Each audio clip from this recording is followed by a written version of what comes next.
Chandan for this introduction and very good afternoon to everyone. Team ASMA, top 20 women leaders in education who are going to be felicitated today. All the participants who are connected online with us. First of all, I would like to welcome every one of you on behalf of All India Council for Technical Education. And I would like to congratulate ASMA for organizing this program. This is a wonderful initiative to recognize the women in education. And let me tell you, it's a kind of service to the nation.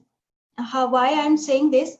Because, any nation, any country, it cannot go high unless it is supported, contributed by 100% of its population. But the 50% of its population, that is women, they are not able to contribute much in the development of our country. So if you see India's profile, only 20% of the women are there in the workforce.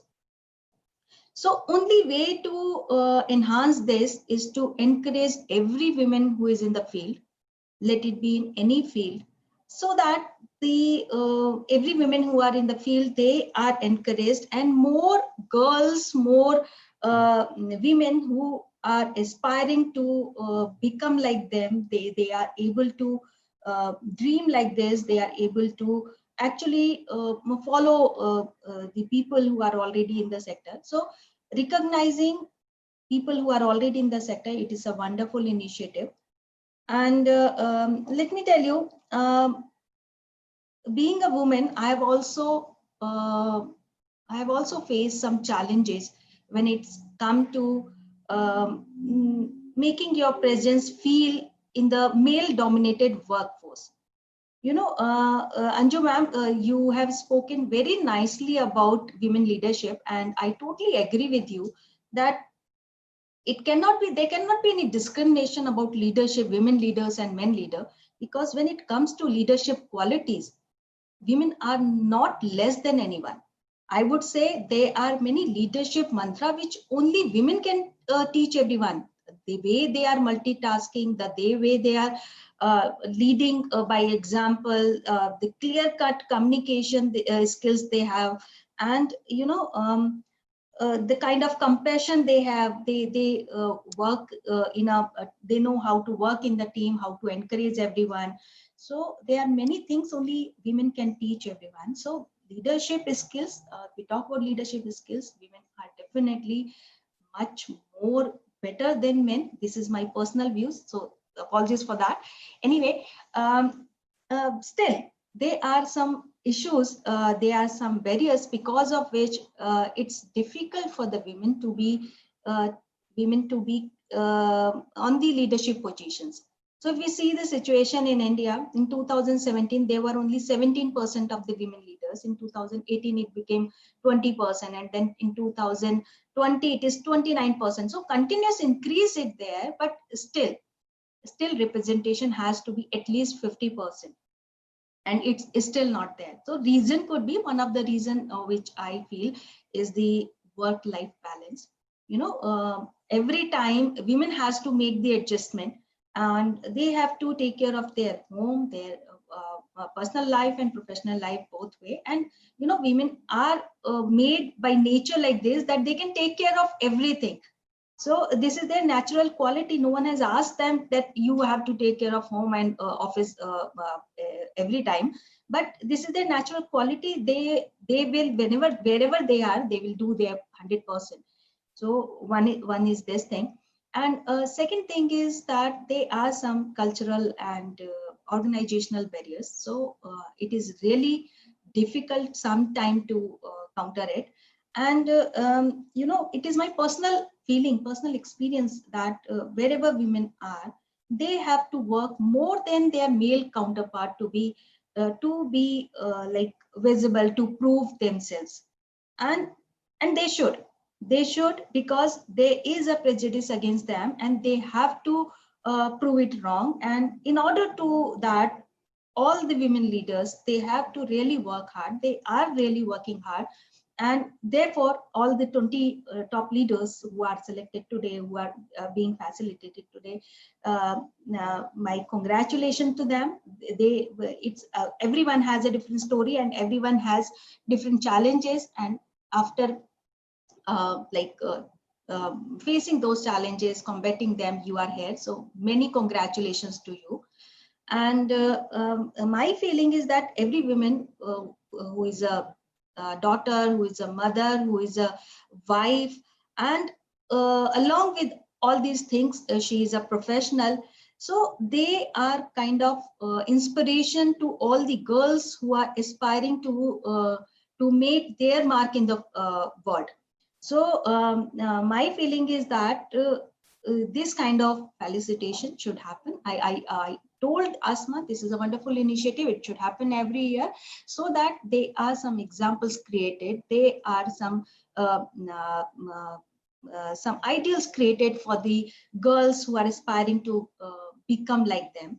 And one more thing I would like to share here, that being educational leader is a different thing. Being educational leader is a more difficult thing, because educational organization have a different setup.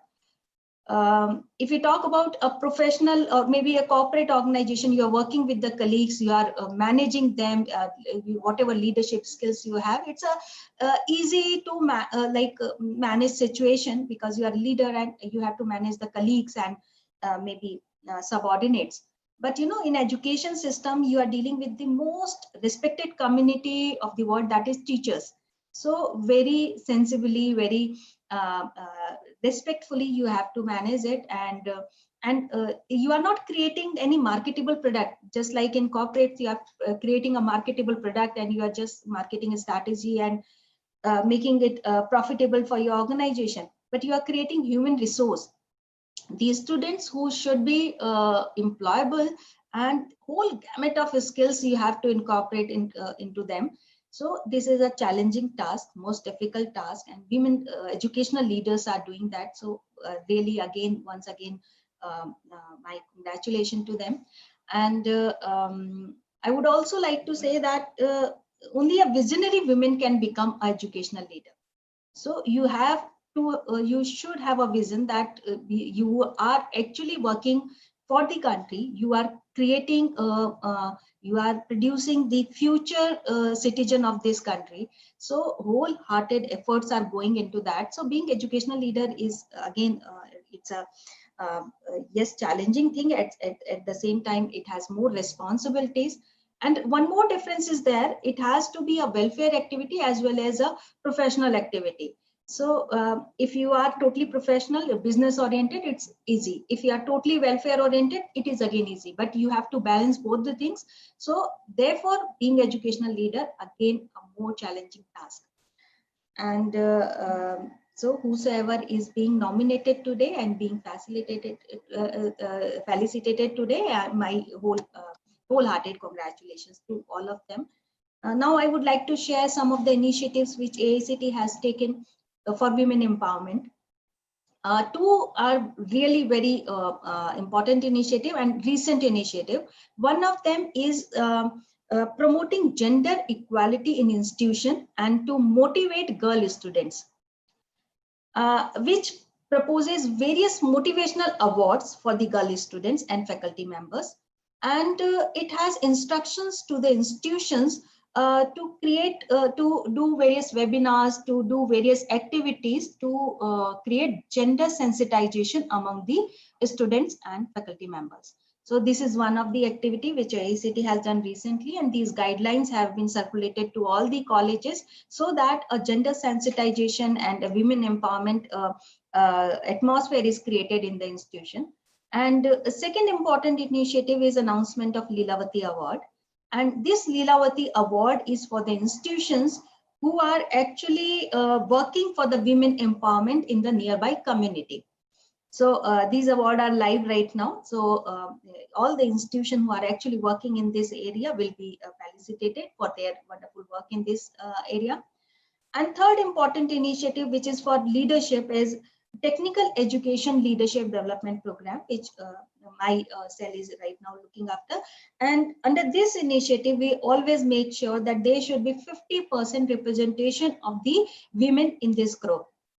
So we want that women leaders should be created. Technical education may especially there should be women leaders. So therefore, we are ensuring that 50% of the seat for this important training program should be earmarked for the women only. So once again, thank you very much for inviting me for this program. You know, being I have a special feeling that we should do something for the women in the country, and I have already congratulated Asma for taking this initiative. And I hope that more and more women will come into leadership with the kind of skill, experience they have, knowledge they have, and the whosoever is already there, my whole congratulations to them. So thank you very much, everyone. Thank you, Asma.